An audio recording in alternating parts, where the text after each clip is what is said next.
My name is Harry Tormey. I'm the CTO of StepChange.work. We are a consultancy that focuses on database and application performance. And today I am joined by a former coworker of mine and a person I always love talking to when I go to New York, Nick Cherry, who I worked with at Coinbase. So, Nick, why don't you tell everyone about you and why you're awesome? For sure. I worked with I had the pleasure of working with Harry at Coinbase. Spent 4 years there. I think it was like 2017, 18 until like 2021 or so. And spent a lot of time with React Native, particularly like focusing on the performance while I was there. And more recently, spent 2 years building out the mobile client and the MVP web client for Farcaster or Warpcast as it's now called. And just for those who don't know, Warpcast or Farcaster, I always get these two names confused, is a decentralized social network that's on chain, which is pretty cool. And we'll be talking about that later in the interview. So, Nick, Sufficiently decentralized. sufficiently decentralized. Yeah. I love that caveat. Nick, let's go back in time and talk about how you got into React Native at Coinbase. Tell me that story. Sure. I actually joined Coinbase as like a backend Ruby dev. So I was like building and maintaining APIs that the clients, like the mobile and web clients, would consume in the monorail. What a time to be alive. And it like things were going okay, but like we ran into like a lot of issues with regard to the mobile clients. Just with crashes, you would change the shape of an API response, and then just like it would be a P0, all hands on deck emergency to fix that. Velocity was kind of low. It was hard to hire people. Mobile devs are really good ones anyway. Like are hard to come by. They're a pretty rare species. And so it wasn't great.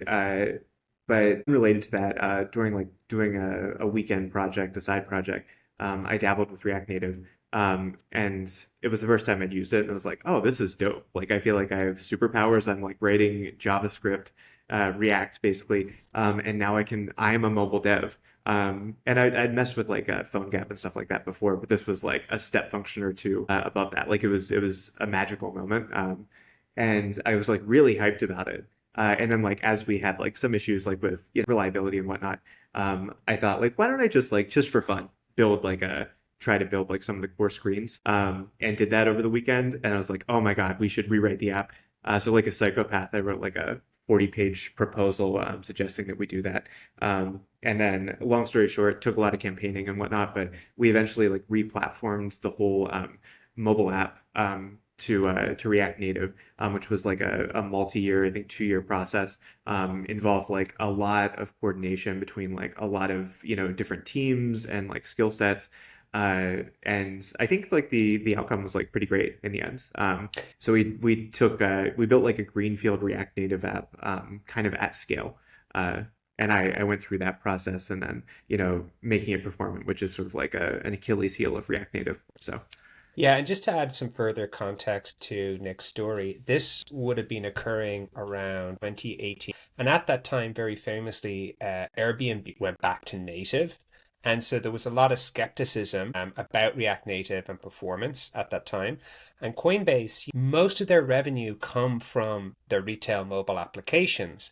So people were very sensitive about look and feel, performance, and it was a pretty intense thing to just go all in on React Native. So just to add those kind of things to Nick's story.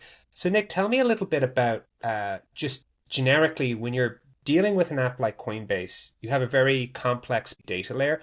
What are the things that cause performance issues, and what did you learn from dealing with them with the React Native rewrite? for sure. So like at first it was actually great. For the first couple screens. The app performed great. It was just you would write code, and out of the box everything would be good.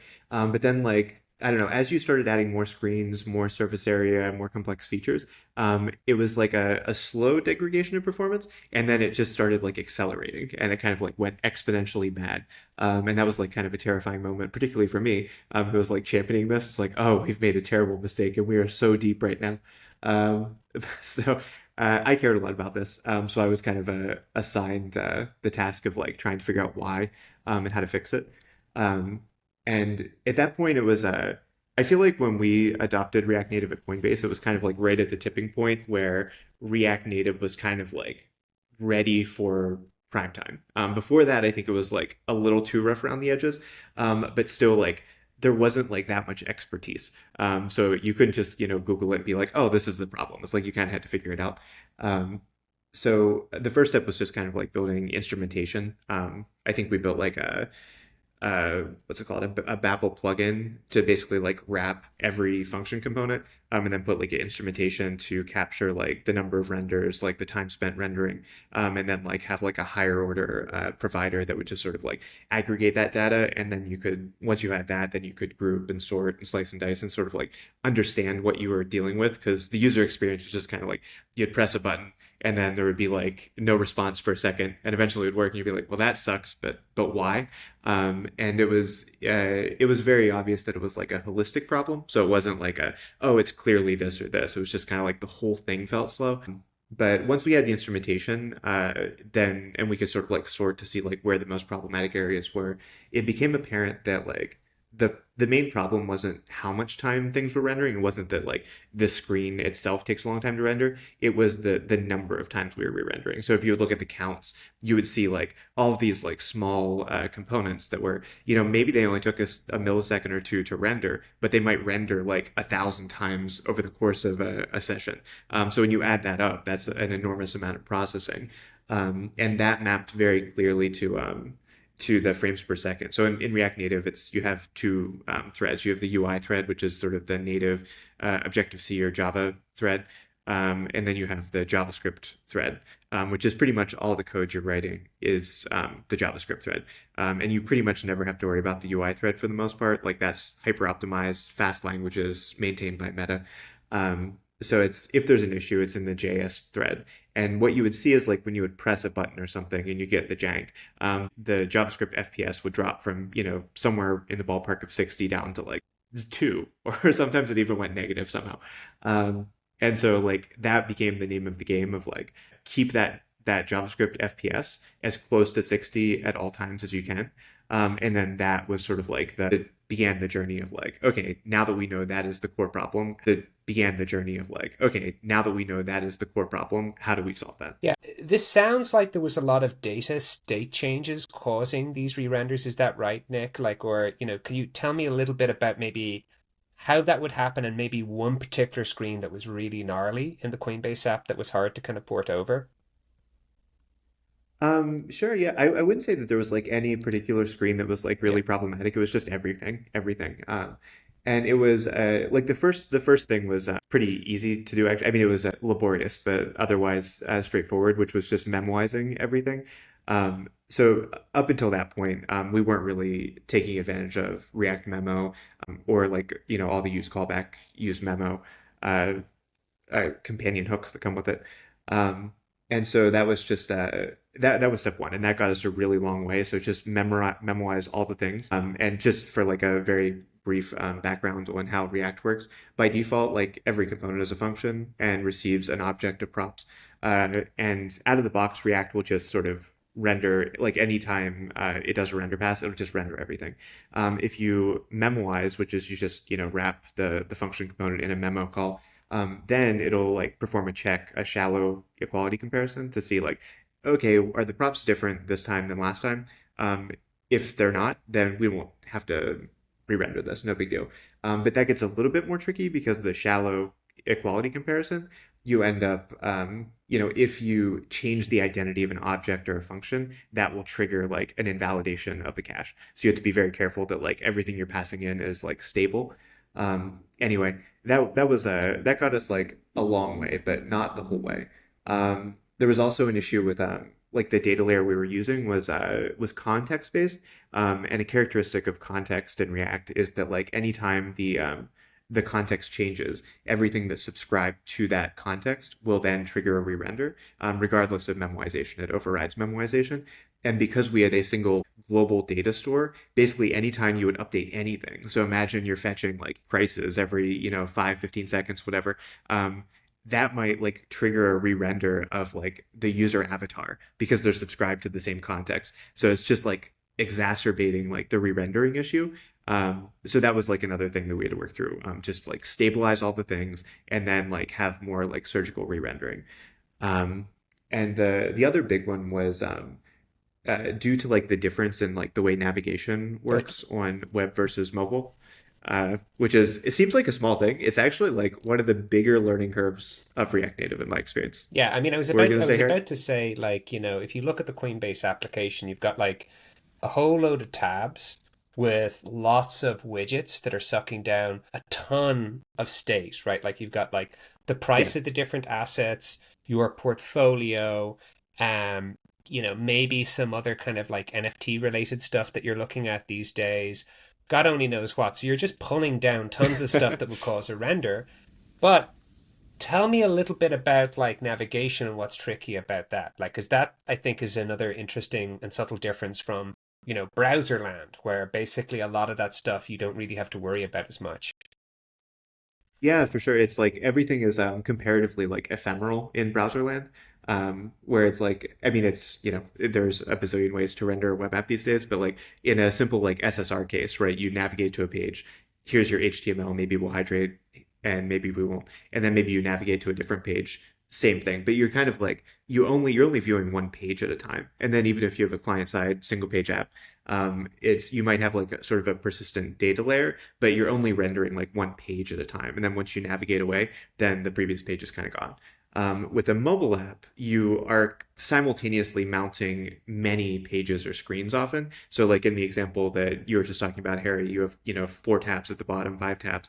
Then at a minimum, you have one screen per tab, but then each of those is probably a stack too. So they can also have like depth. So you could have like 2 or 3 or 4 even of each of those screens mounted. So now you're talking maybe at any given time you have maybe 10 screens mounted. So if you have like a state change that triggers like a re-render, you're not just paying the cost like on that one screen, you're paying it across like all of those screens.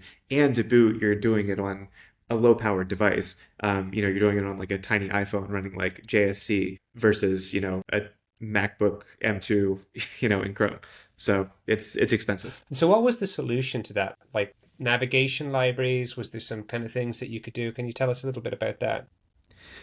Yeah, thank God there's a better solution than what we did now. At the time, we figured out this was the problem, but there wasn't like a solved way there wasn't a solution available.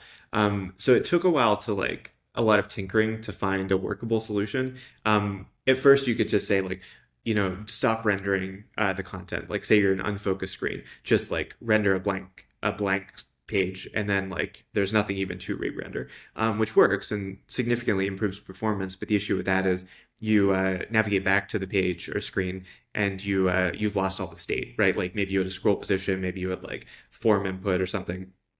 That's gone. So that's not workable.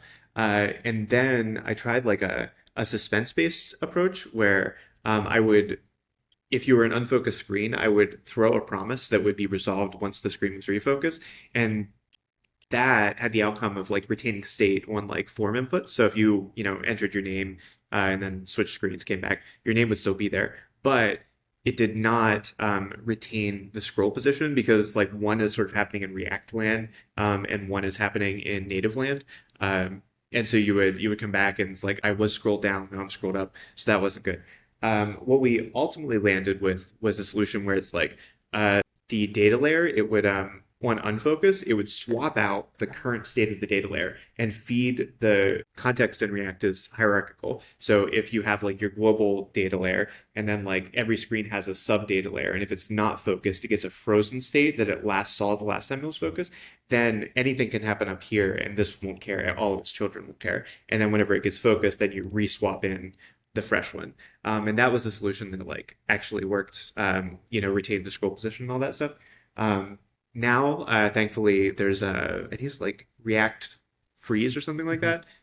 which basically solves the problem, I believe, at the native layer.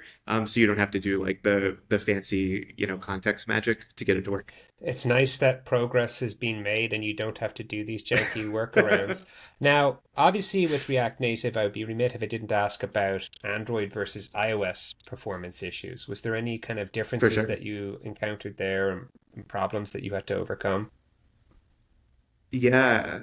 Well, I would say just in general, like React Native Perf is more or less just React Perf. It's just hard mode because, like I said, you're working with like a lower powered device, and there's just like issue like networks are going to be slower. You're going to have connectivity issues. It's just like harder. Um, and I would say that like iOS versus Android, Android is like the hard mode of React Native performance. You're just kind of like working with software that's like more varied, less predictable, often like less powerful. Um, so yeah, it's just I wouldn't say that there's like anything fundamentally different with regard to like how we approached it. It's just you have to like if you can make an app performant on Android, iOS is good. Like iOS is going to be more than fine. It's going to feel great. So like my advice is just, which is what we did for a while, build against Android. And if you can make that feel good, then you're doing great. Yeah, and that's because you've got like a wider variety of devices that you have to support. And you can do things like limit the amount of devices that you roll it out to or the types of them. So it's kind of skewed towards more performant things. But generally, yeah, if it's working good on Android, it's probably going to work pretty awesome on iOS, is kind of the rule of thumb. Yeah, So Nick, I mean, okay, like you did your time at Coinbase, and you were like my tour of your duty, tour as of they say. duty. Salute to you, Nick, and kind of getting it done. But after Coinbase, you were like, I'm taking a break, and then crypto just came calling. So tell us a little bit about like how you came out of retirement to work at Farcaster, and like how all of that played out. I wouldn't say crypto. It was Varun For came calling. Um, yeah, so I took like I don't know, a month or two off just to kind of like chill out for a while. Um, and I didn't have like any. I wasn't like urgently like trying to jump into anything. I wanted to kind of like find like the right opportunity. And Varun called, who is him and Dan Romero were starting Farcaster, or had started it like a year ago at that point. And Farcaster again is like a sufficiently decentralized social network. It's kind of feels like a crypto forward mashup of like Twitter and Reddit, where it has like the UI close to Twitter, but like Reddit like channels or like subreddits kind of stuff. But anyway, I like the sound of what they were doing. Like it was always clear to me it's like someone's going to do social crypto. None of the ones I had seen like really like felt like it to me. But the way that Varun described it just felt like really smart. Like they made like really good trade-offs with regard to like decentralization, like user experience. It was like a Well, really you gotta great dig group in a of good little people. bit more about like what sufficiently decentralized means. Can you give us a little bit about like what that actually means? For sure. I think I'm not going to do this Yeah. justice. You should probably talk to Dan Varun about this, but to me like the important part was that just enough is on chain. Whereas like you could try to do everything on chain, but that is just going to lead to maybe with like the L2s, L3s, it's more possible now.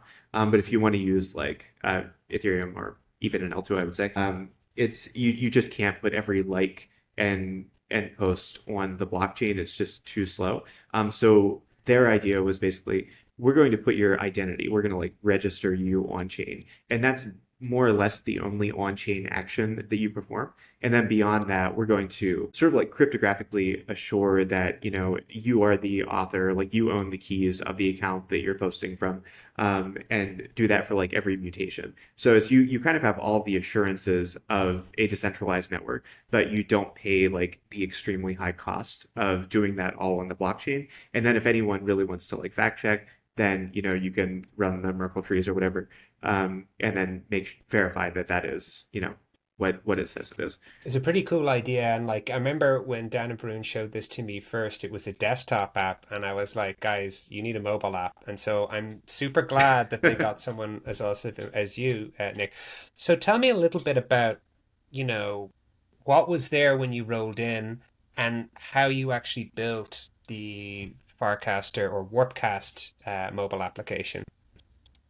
For sure. Whenever I went, it was just a desktop app, and it was it was fine. It was great. It was. I don't think that it was. I'm not even sure. I guess Varun probably built most of it. And I don't think Varun's like identifies as like a front end person. So he did great. But it probably wasn't what I wanted to like roll out on the mobile client. So I just kind of like basically started from scratch.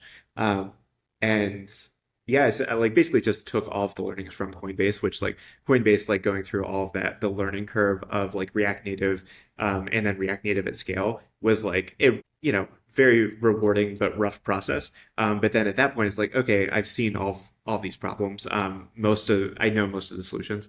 So it was really just you know, uh, reaping the benefits of past lessons and choosing like React Query was the data layer library, which has worked out great. I love the library. It's like basically it's really just like an async state manager. Maybe it would be helpful to demarcate like what this looks like from the perspective of a client engineer. Is it REST queries versus some stuff that's on chain? What does that look like? For sure. Yeah, it's most of it was just like a basic regular old Web 2 REST API was how we built it. There's a few really just like maybe two, I think, off the top of my head, call sites where we would interact with like in Fura to basically do like the on-chain registration, which you're dealing with crypto, so it's you have to wait for confirmation. It's just like it's a complicated DevX process a little bit.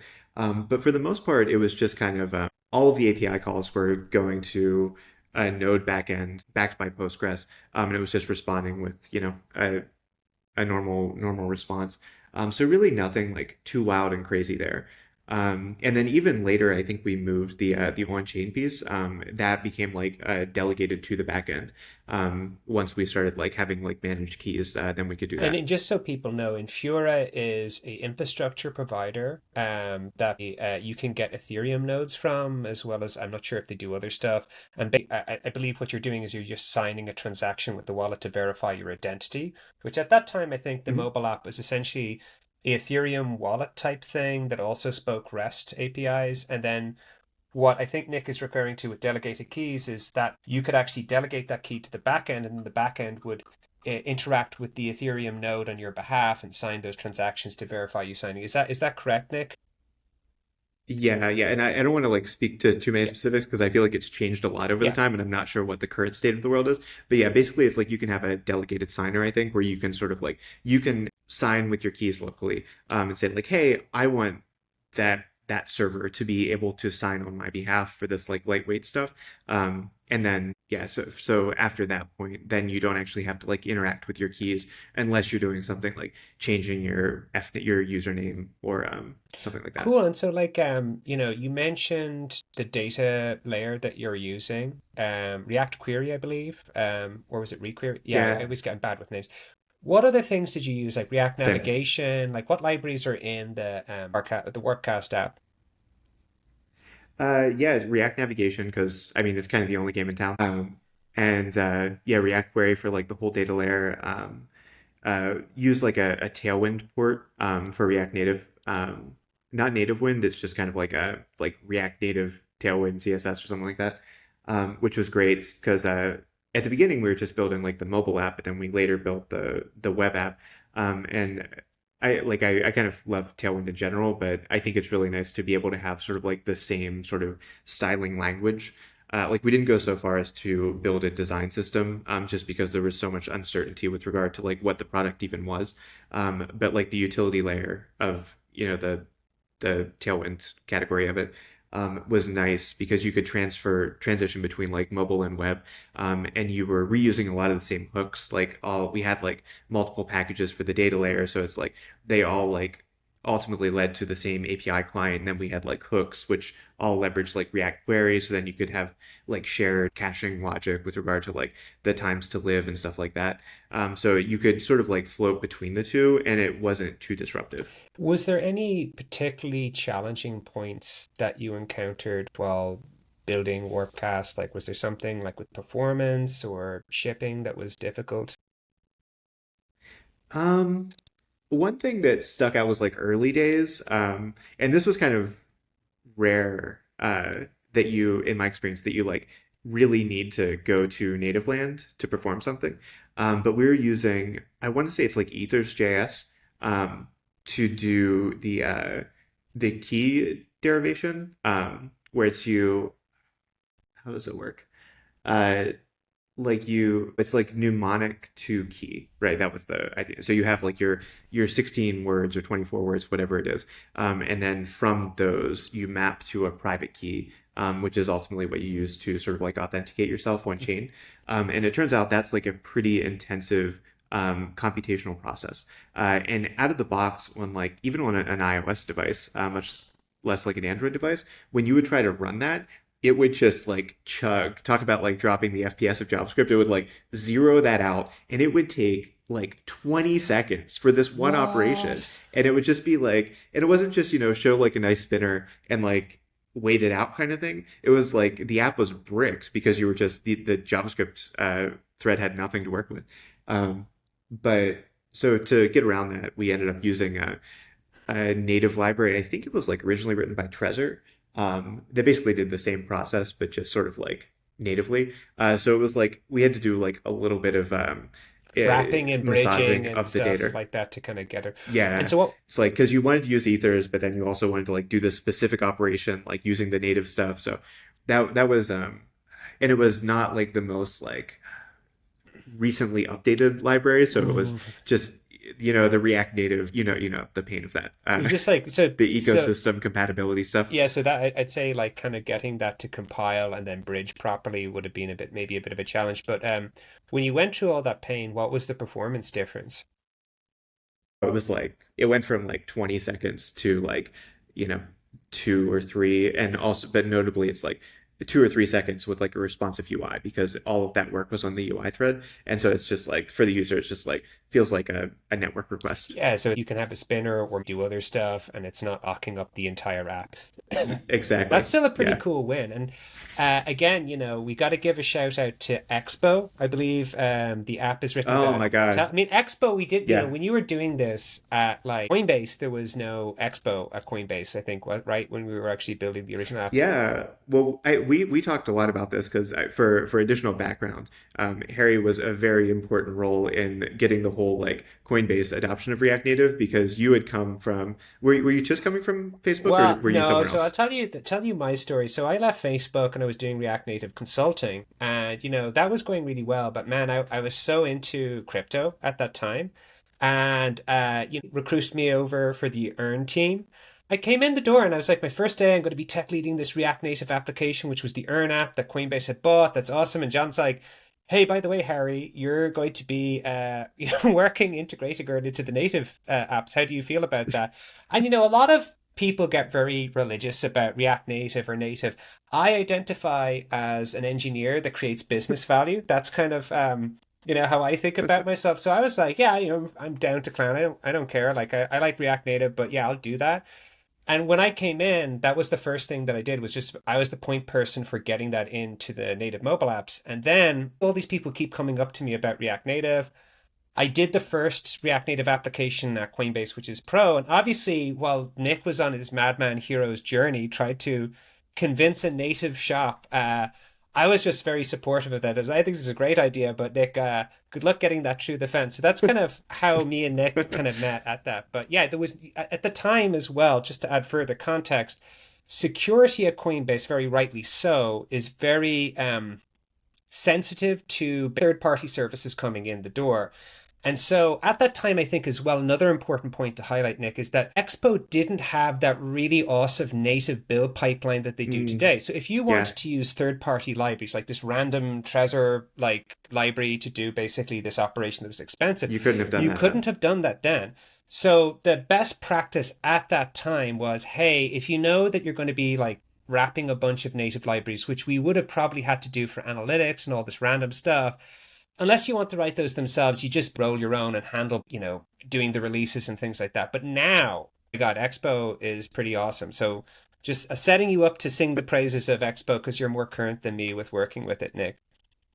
Yeah, and I'm not even the most, I haven't even used their server side stuff. But yeah, whenever we rolled that out, it's like since then Expo has, I forget what they call them, like Expo modules or something. Basically, like you can easily write your own custom native module and then still leverage sort of the infrastructure of Expo and like their cloud-based build tools if you want. They manage like the submission to the App Store if you want, the if you need entitlements, stuff like that. Just like all of like the gnarly sort of proprietary stuff that dealing with like Xcode stuff, or Android Studio stuff. It minimizes the amount of time you have to spend doing that, which is wonderful. And it's, you can build on the cloud, which is nice because it's computationally expensive to do those things. So yeah, it's the infrastructure of Expo is great, but also the ecosystem is really solid.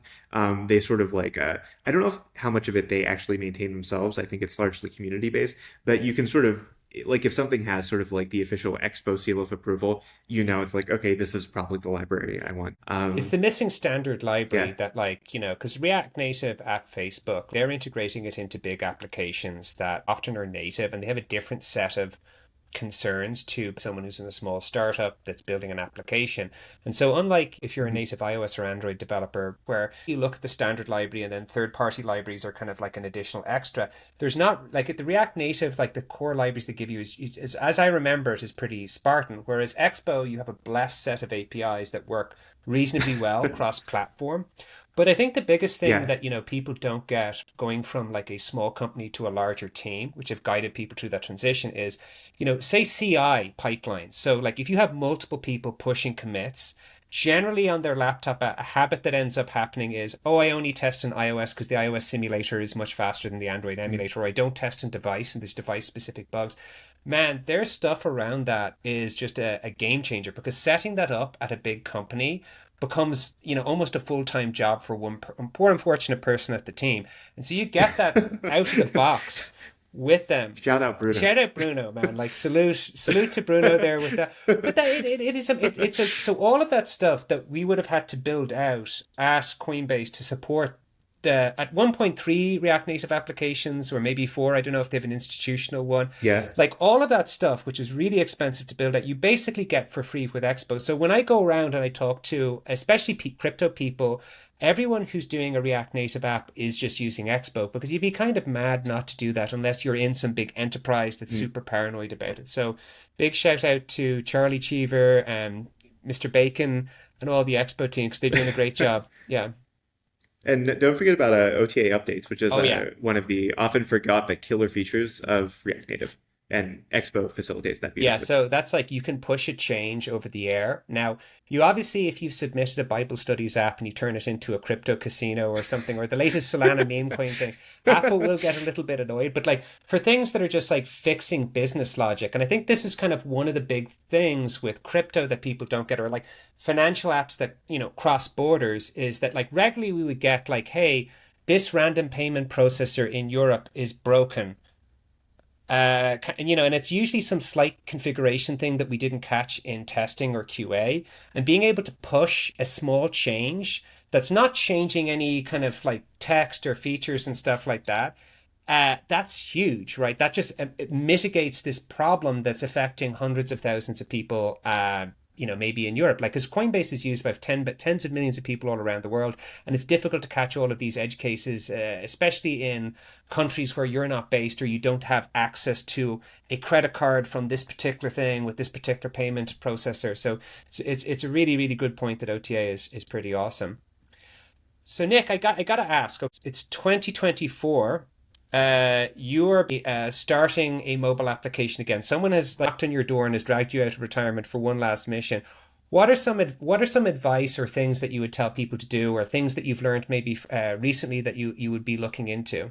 I don't know if honestly, I don't know if I would change too much from what we did with Farcaster a couple years ago. I know that there's like a lot of hype around like server side based stuff. I think that there's some promise there, but I'm also like healthily skeptical of some of that. So I'm in a wait and see mode with regard to that. Um, but one thing that I think I would change is I think I would have probably focused a little bit more with our specific app anyway, on like trying to come up with like an elegant and generic pattern for like normalizing data. So like I said before, we had like a REST-based system. I think the DX overhead of like a GraphQL. So like GraphQL is a valid solution, but I think it's like it introduces a lot of friction, and we were a very small team, and few people had experience with that, so it didn't really make sense. But it like we basically ended up rolling this like sort of bespoke solution for synchronizing important data. So we like casts, which is basically our equivalent of tweets, was the big one. And it's like you might have like one data source here and one data source here on a different screen. But if you go to this screen and you like something and you increment the count of likes, you expect to go back to the screen and for it to be synchronized. And in a pure like a REST-based approach, like there's no mapping between those. So we had to roll our own sort of layer of abstraction on top of a few key models that use sort of like a globally identifiable cast, for example. And that works, but it's like it is a lot of machinery. It's very difficult to follow. And I think that it would be great to have like a some sort of pattern where it's like, okay, every model you get back from the server can map to a unique ID, and then we're just going to store that in a big hash. So it's just kind of like you get that synchronization for free. I think I would try to find And that is that solution. about batching network requests to reduce latency in the back and forth, or is there a different idea that you have there? No, I have a different idea there, which I did a prototype for. It's not live. I don't know if it ever will be. It was mostly a curiosity, but just for fun. So in mobile land, I think this actually applies to browsers too, but it's more pronounced on mobile apps. There's like a concurrency limit, at least in React Native, where it's like 4 to 8, something like that. And as the Warpcast app has grown, we're making a ton of network, like way too many network requests. And so just to try to like to see what the effect of reducing those would be, because with each of those, you have the concurrency limit, and that's also, you're paying the cost of like initiating the TCP connection or whatever, the serialization, deserialization. Um, and so I hacked the fetch function of like the API client to basically have like a small batching window of like 25 milliseconds. So it's like from like all the other engineers' perspectives, they're not nothing changes. It's just a totally like transparent change in the background. But that batching is happening, and say there's like 5 requests that go out, then it'll send like a single request with all of that like request info to an aggregation API similar to GraphQL, and then that will like spread out and make perform the 5 requests, and then once it gets the results, put them into a response and send it down to the client. And that actually like reduced like the network latency by like 40 to 60%, I think, just based on preliminary tests on a simulator, which I think is actually I think the results will be better on a physical device. Um, so yeah, that I would perhaps do that also. That's And interesting. maybe WebSockets. That's interesting. I mean, because like there's been a bunch of pushback on GraphQL. Like when I was at Facebook, I loved GraphQL because from a client side point of view, you had this really awesome tool where you could compose queries and get just the stuff that you needed to suck down. And you Hmm. could get pretty sophisticated with that. But on the back end, in a lot of these startups, this makes it really hard to kind of like track down performance issues. There's like a lot of complaints about that. Hmm. So it's interesting that you had this kind of like very different batching approach that you were experimenting with, which maybe is a little bit easier to reason about in the back end from a performance filing and characteristics point of view. Yeah, it's a that's not live. That's just kind of like It was a a in my prototype. It toy was a box right now. prototype, but Yeah, I love the there's a pull request if you want to see That's it. pretty awesome. And so, okay, we got to ask about like AI opportunities and like, do you kind of have any ideas or thoughts on like where AI could help with front end development and maybe performance, or has there been any kind of things that you've been musing about? Been yeah, it's a I think a lot. It's I'm curious to see how it plays out. I think so. One of the things we talked about was like memoization, and I think that allegedly React compiler will make that not really a problem. So that will be solved for us. But you still, I don't know. I'm not sure like to what extent that will solve the re-rendering problem. And if it doesn't, then I think that yeah. I don't know. I'm not sure what it looks like. I think that there will be a solution. Like if it was just if React compiler wasn't in the mix, then I think it would be a matter of like, can AI like wrap these in use callback, wrap these in use memo, and memoize this component. And I think that is just like that will for sure work.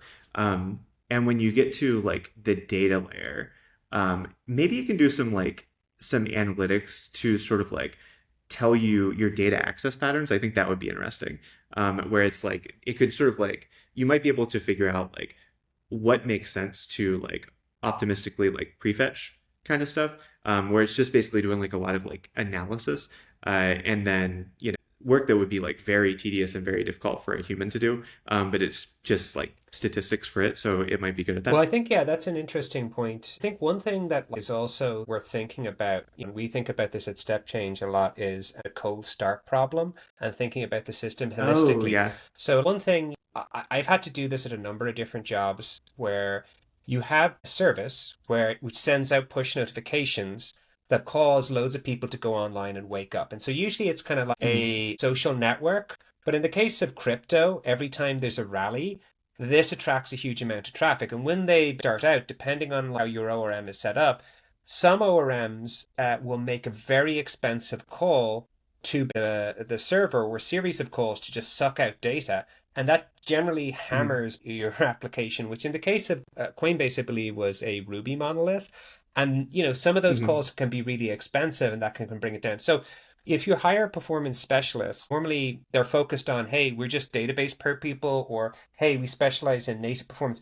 Being able to kind of look at the whole system and ingest server logs, which is kind of some of the tooling we've been experimenting with, that can be helpful because you had to deal with some kind of cold start problems with Coinbase, right? Especially around price notifications and stuff like that.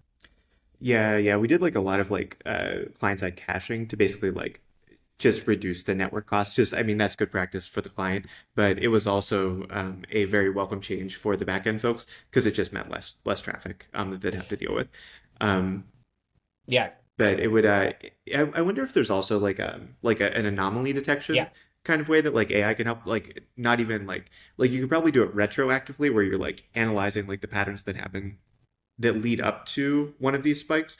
Um, but like for example, the price shooting up, like there's a short squeeze that goes up like 10% or something.